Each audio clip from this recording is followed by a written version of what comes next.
दोस्तों नमस्कार। तो यह वीडियो केंद्रित है वाईफाई तकनीक पर। ठीक है, तो इसे देखें। वाईफाई यानी कि वायरलेस फिडेलिटी एक वायरलेस नेटवर्किंग तकनीक है जो स्मार्टफोन, लैपटॉप और स्मार्ट होम डिवाइस जैसे कि उपकरणों को बिना किसी भौतिक केबल के इंटरनेट से कनेक्ट करने या एक दूसरे से संवाद करने की सुविधा देती है। ठीक है, यह IEEE 802.11 मानकों पर आधारित है। ठीक है, वाईफाई तकनीक की अगर मुख्य विशेषताओं को देखें तो सबसे पहला है कि वायरलेस कनेक्टिविटी यानी डेटा ट्रांसफ़र के लिए किसी भौतिक तार की आवश्यकता नहीं है। ठीक है, दूसरा है हाई स्पीड इंटरनेट, तेज़ इंटरनेट एक्सेस प्रदान करता है। कुछ MBPS से लेकर के कई GBPS तक गति का समर्थन करता है। ठीक है, यह वाईफाई संस्करण पर डिपेंड करता है। ठीक है, उपकरण कवरेज क्षेत्र के भीतर चलते समय भी कनेक्टेड रह सकते हैं।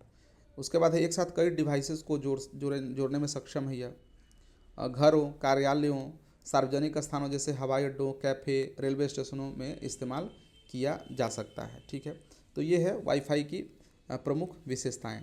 वाईफाई की कार्यप्रणाली को देखें तो वाईफाई राउटर यानी कि एक्सेस पॉइंट और वायरलेस सक्षम डिवाइसों के बीच डेटा संचारित करने के लिए रेडियो तरंगों का उपयोग करता है। ठीक है, राउटर वायर्ड ब्रॉडबैंड इंटरनेट को वायरलेस सिग्नल में परिवर्तित करता है।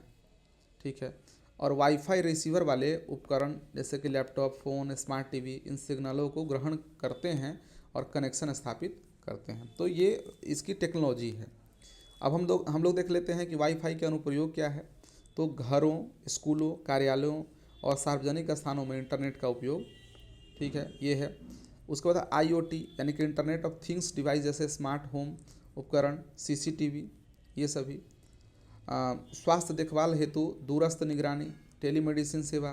ठीक है, ऑनलाइन शिक्षण और डिजिटल कक्षा शिक्षा में, उड़ान के दौरान परिवहन हेतु वाईफाई, स्मार्ट यातायात प्रणालियाँ। तो इन सभी चीज़ों में इसका अनुप्रयोग होता है। इसके लाभ देखें तो इसका इंस्टॉलेशन और सेटअप काफ़ी आसान है। गतिशीलता और लचीलेपन का यह समर्थन करता है।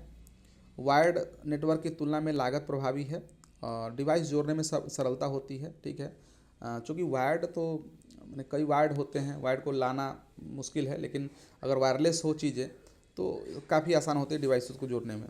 अगर हानि की बात करें, हानि या इसकी लिमिटेशन की बात करें तो इसकी जो सीमा है वो लिमिटेशन मैंने इसकी जो सीमित सीमा है। ठीक है, आमतौर पर 30 से 100 मीटर के आसपास में इसका रेंज होता है। ठीक है, सिग्नल हस्तक्षेप में देखें तो माइक्रोवेव, ब्लूटूथ दीवारों से ये सभी जो है सिग्नल में रुकावट आती है। सुरक्षा जोखिम की बात करें तो यह ठीक से एनक्रिप्टेड नहीं है। ठीक है, नहीं किया गया तो हैकिंग किए जा सकते हैं। ठीक है, उसके बाद है यह कई डिवाइस कनेक्ट हो तो गति कम हो सकती है। ठीक है, तो ये सभी इसके हानि के रूप में या इसकी सीमा के रूप में देखी जा सकती है।